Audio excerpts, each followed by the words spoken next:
सभी को नमस्कार। साथियों, हिंदी साहित्य की तैयारी के बारे में अंतरतम में जब विचार आता है तो शुक्ल और नगेंद्र के बिना हिंदी साहित्य अधूरा है। शुरुआत भी यहीं से होती है। जो हिंदी प्रेमी है, जिन्होंने हिंदी को जिया है, वो इस बात से वाकिफ़ भी है। मैंने शुरुआत भी यहीं से की है। 1150 प्रश्नोत्तरी डॉक्टर नगेंद्र के बाद आज एक बार फिर 1100 प्रश्नोत्तरी डॉक्टर नगेंद्र की शुरुआत करने जा रहे हैं। यूँ तो क्रमशः यह संख्या 1100 प्रश्नोत्तरी है, लेकिन प्रश्नोत्तर 5000 से भी ज़्यादा बन सकते हैं, क्योंकि एक लेखक की रचनाएं एक ही प्रश्न में समाहित है। डॉक्टर नगेंद्र की पुस्तक के प्रत्येक पृष्ठ से प्रश्नोत्तर लिए गए हैं। शायद ही कोई प्रश्न शेष रहा है। अगर नगेंद्र की पुस्तक आपके पास है तो आप स्वयं आंकलन कर सकते हैं। साथियों, इसमें बहुत मेहनत लगती है। आपका एक सब्सक्राइब और लाइक हमें उत्साह एवं ऊर्जा प्रदान करता है। सभी भाई बहनों से आग्रह रहेगा कि आप इस चैनल को सब्सक्राइब करें और लाइक ज़रूर करें। शुरू करते हैं 1100 प्रश्नोत्तरी डॉक्टर नगेंद्र, यूट्यूब वीडियो संख्या 137, प्रश्न संख्या 1 से।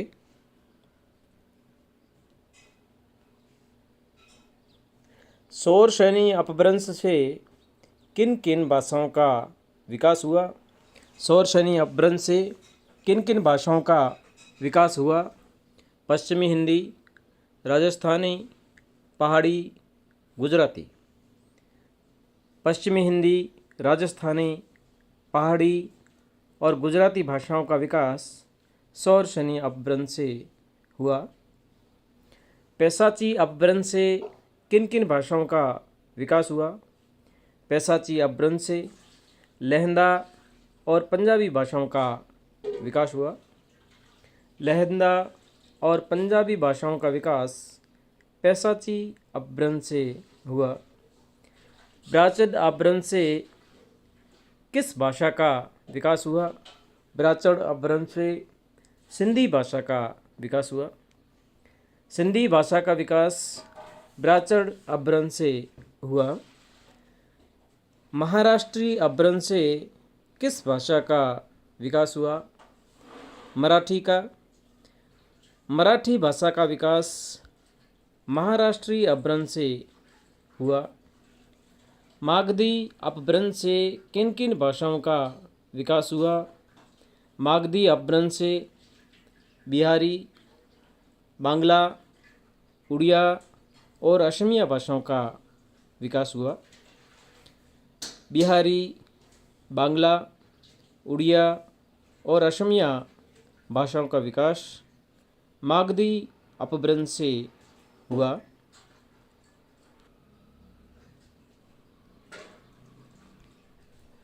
अर्धमागधी अपभ्रंश से किस भाषा का विकास हुआ?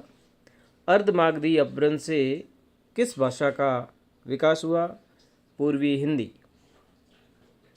हिंदी की कितनी उपभाषाएं हैं? हिंदी की कितनी उपभाषाएं हैं? 5। पश्चिमी हिंदी, पूर्वी हिंदी, राजस्थानी, पहाड़ी और बिहारी। पश्चिमी हिंदी, पूर्वी हिंदी, राजस्थानी, पहाड़ी और बिहारी।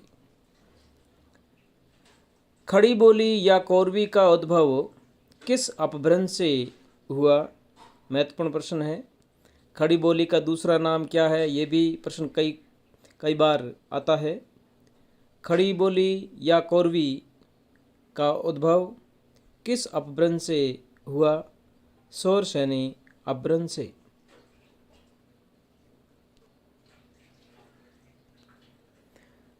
ब्रज भाषा का विकास किस अपभ्रंश से हुआ? ब्रज भाषा का विकास किस अपभ्रंश से हुआ? शौरसेनी अपभ्रंश से। बुंदेली का विकास किस अपभ्रंश से हुआ? बुंदेली का विकास किस अपभ्रंश से हुआ? शौरसेनी अपभ्रंश से।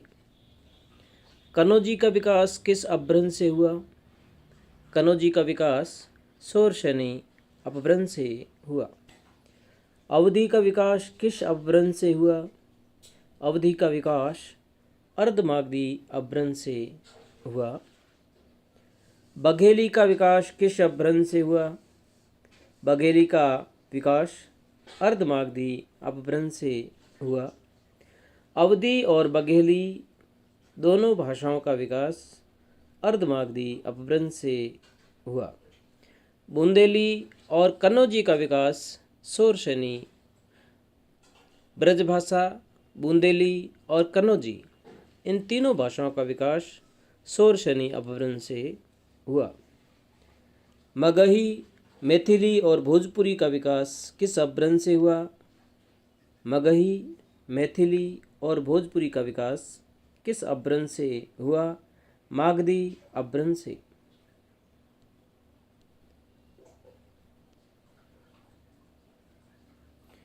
अपभ्रंश में कितने स्वर थे? महत्वपूर्ण प्रश्न है। अपभ्रंश में कितने स्वर थे? 8। अ, आ, ई, उ, ए, ओ। अ, आ, ई, उ, ए और ओ 8 अपभ्रंश में स्वर थे। अपभ्रंश में कौन से व्यंजन नहीं थे? ढ़ और ढ। अपभ्रंश में कौन से व्यंजन नहीं थे? ढ़ और ढ। सच्चे अर्थों में हिंदी का पहला इतिहास माना जाता है। सच्चे अर्थों में हिंदी का पहला इतिहास माना जाता है। महत्वपूर्ण प्रश्न है। ग्रियर्सन कृत the modern vernacular literature of Hindustan.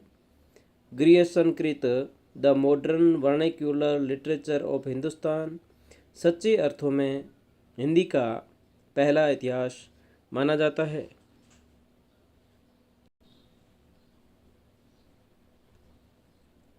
सातवीं सदी के मध्य से 14वीं सदी के मध्य तक का काल क्या कहलाता है? आदिकाल।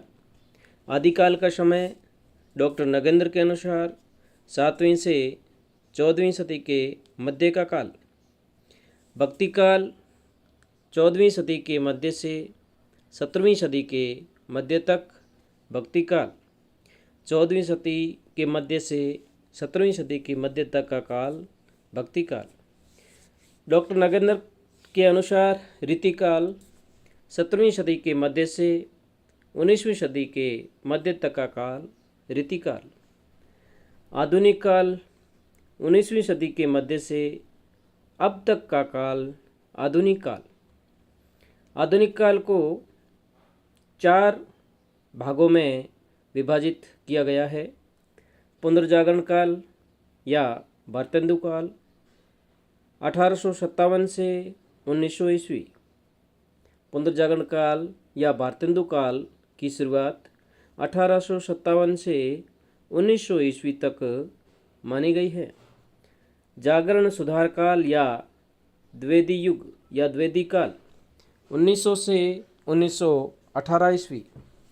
छायावाद काल 1918 से 1938 ईस्वी। छायावादेतर काल इसको 2 भागों में बांटा गया है, प्रगति प्रयोग काल और नवलेखन काल। छायावादोत्तर काल में प्रगति या प्रयोग काल 1938 से 1953 ईस्वी। नवलेखन काल 1953 से अब तक का काल छायावादोत्तर काल कहलाता है। आधुनिक काल को 4 भागों में बांटा गया है। पुनर्जागरण काल या भारतेंदु काल 1857 से 1900 ईस्वी। जागरण सुधार काल या द्विवेदी काल 1900 से 1918 ईस्वी। छायावाद काल 1918 से 1938 ईस्वी। छायावादोत्तर काल या प्रगति प्रयोग काल 1938 से 1953 ईस्वी। नवलेखन काल 1953 से अब तक का काल नवलेखन काल माना गया है।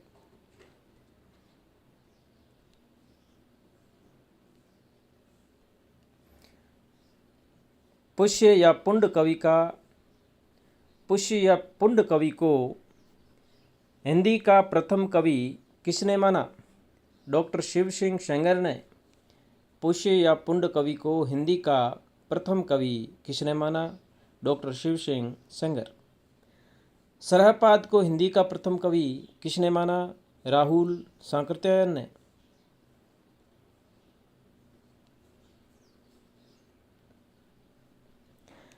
सभी दृष्टियों से हिंदी का प्रथम कवि माना जाता है सरहपाद।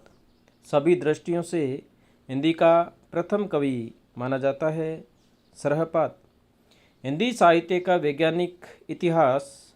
हिंदी साहित्य का वैज्ञानिक इतिहास रचना किसकी है? डॉक्टर गणपति चंद्र गुप्त। पुरानी हिंदी को प्राकृतभाष हिंदी या अपभ्रंश किसने कहा? शुक्ल ने। पुरानी हिंदी को प्राकृतभाष हिंदी या अपभ्रंश किसने माना? शुक्ल। शुक्ल ने वीरगाथा काल का समय माना 993 ईस्वी से 1318 ईस्वी। शुक्ल ने वीरगाथा काल का समय माना है 993 ईस्वी से 1318 ईस्वी। आदिकाल का नामकरण अलग अलग विद्वानों ने अलग अलग नाम से किया है। आदिकाल को चारण काल माना ग्रियर्सन। आदिकाल का नामकरण प्रारंभिक काल माना मिस्र बंधुओं ने। आदिकाल का नामकरण आदिकाल किया हजारी प्रसाद द्विवेदी और डॉक्टर रसाल ने। आदिकाल को संधि काल एवं चारण काल नाम दिया डॉक्टर राम कुमार वर्मा ने। आदिकाल का नामकरण सिद्ध सामंत काल किसने किया? राहुल सांकृत्यायन। आदिकाल का नामकरण वीरकाल नाम से किसने किया? विश्वनाथ प्रसाद मिश्र।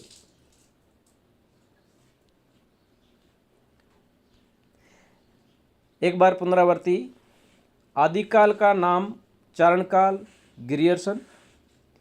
आदिकाल का नामकरण प्रारंभिक काल मिस्र बंधुओं ने किया। आदिकाल का नामकरण आदिकाल हजारी प्रसाद द्विवेदी और डॉक्टर रसाल ने किया। आदिकाल का नामकरण संधि काल एवं चारण काल किसने किया? डॉक्टर राम कुमार वर्मा। आदिकाल का नामकरण सिद्ध सामंत काल किसने किया? राहुल सांकृत्यायन ने। आदिकाल का नामकरण वीरकाल नाम से किस विद्वान ने किया? विश्वनाथ प्रसाद मिश्र। स्वयंभू की रचनाएं पौमचर्यु, ऋक्षणैमिचर्यु, स्वयंभू छंद। स्वयंभू की रचनाएं पौमचर्यु, ऋक्षणैमिचर्यु, स्वयंभू छंद।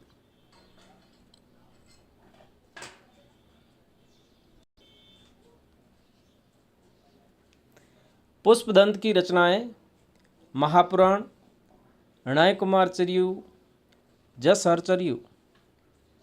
पुष्पदंत की रचनाएं महापुराण पुष्पदंत, णय कुमारचर्यु पुष्पदंत की रचना है, जसहरचर्यु पुष्पदंत। नाद न बिंदु न रवि न शशि मंडल पंक्ति किसकी है? सरहप्पा। नाद न बिंदु न रवि न शशि मंडल पंक्ति किसकी है? सरहप्पा। चर्यापद रचना किसकी है? सबरप्पा। चर्यापद सबरप्पा। 84 सिद्धों में सबसे ऊंचा स्थान किनका है?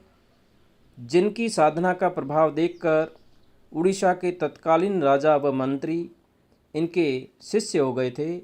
लुइपा। 84 सिद्धों में सबसे ऊंचा स्थान किनका है? जिनकी साधना का प्रभाव देखकर उड़ीसा के तत्कालीन राजा एवं मंत्री उनके शिष्य हो गए थे? लुइपा। का आ तरवर पंच बिडाल चंचल चिये पैठे काल पंक्तियाँ किसकी है? का तरवर पंच बिडाल चंचल चिये पैठो काल पंक्तियाँ किसकी है? लुइपा। डोम्बिपा की रचनाएं डोम्बी गीतिका, योगचर्या, अक्षर द्वीपकोपदेश। अक्षर द्वीपकोपदेश रचना डोम्बिपा। अक्षर द्वीपकोपदेश रचना किसकी है? डोम्बिपा। योगचर्या रचना डोम्बिपा। डोंबी गीतिका रचना किसकी है? डोंबिपा की।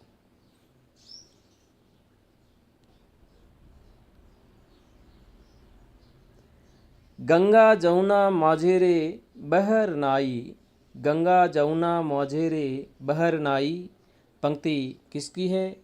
डोंबिपा। कणहप्पा के गुरु, कणहप्पा के गुरु जालंधरपा।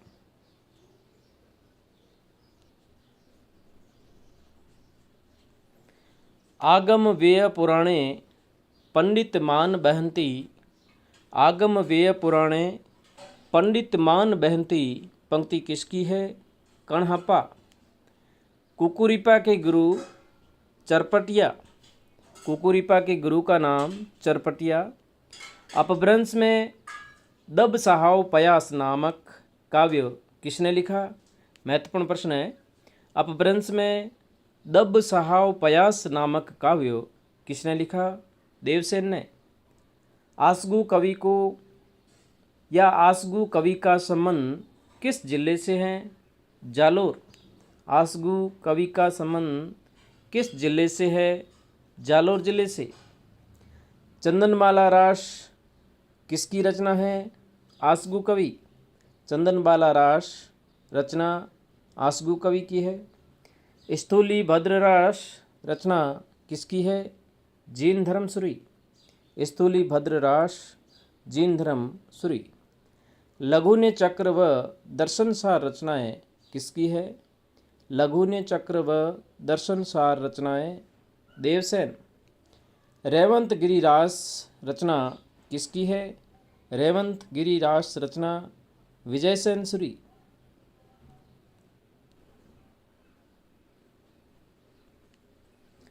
गोरखबानी का संपादन किसने किया? गोरखबानी का संपादन किसने किया? डॉक्टर पीताम्बर बड़थवाल ने। गोरखबानी का संपादन डॉक्टर पीताम्बर बड़थवाल ने किया। शुक्ल के अनुसार हिंदी के प्रथम कवि चंद-बरदाई। शुक्ल के अनुसार हिंदी के प्रथम कवि चंद-बरदाई।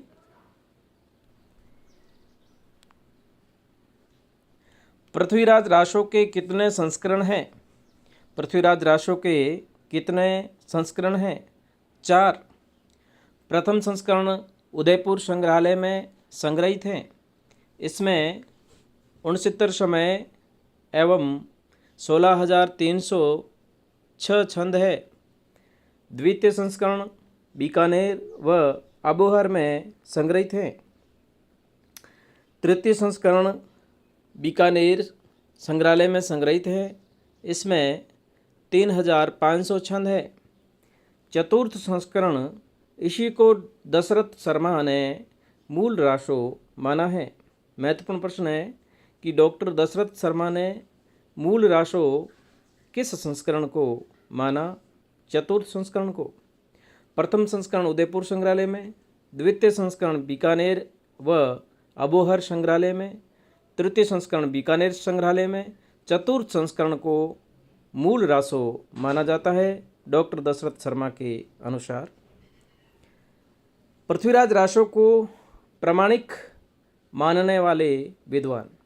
अगला प्रश्न, पृथ्वीराज रासो, इसको प्रामाणिक मानने वाले, अप्रामाणिक मानने वाले और अर्ध प्रामाणिक मानने वाले विद्वान कौन कौन हैं? पृथ्वीराज रासो को प्रामाणिक मानने वाले विद्वान डॉक्टर श्याम सुंदर दास, मोहनलाल विष्णुलाल पंड्या, मिश्र बंधु कर्नल टॉड। डॉक्टर श्याम सुंदर दास, मोहनलाल विष्णुलाल पंड्या, मिश्र बंधु कर्नल टॉड पृथ्वीराज रासो को प्रामाणिक मानते हैं। अब है पृथ्वीराज रासो को अप्रामाणिक मानने वाले विद्वान। अप्रामाणिक मानने वाले विद्वान शुक्ल, कवि राजा श्यामल दास, गौरीशंकर हीराचंद ओझा, डॉक्टर बुलर, मुंशी देवी प्रसाद। शुक्ल, कवि राजा श्यामल दास, गौरीशंकर हीराचंद ओझा, डॉक्टर बुलर, मुंशी देवी प्रसाद आदि विद्वान पृथ्वीराज राशियों को अप्रामाणिक मानते हैं।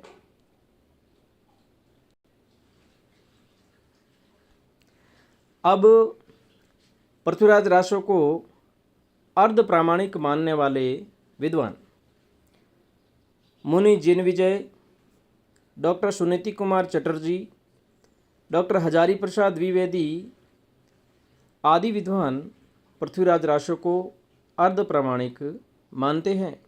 मुनि जिनविजय, डॉक्टर सुनीति कुमार चटर्जी, डॉक्टर हजारी प्रसाद द्विवेदी पृथ्वीराज राशियों को अर्ध प्रामाणिक मानते हैं। जयचंद प्रकाश रचना किसकी है? भट्ट केदार। धन्यवाद साथियों।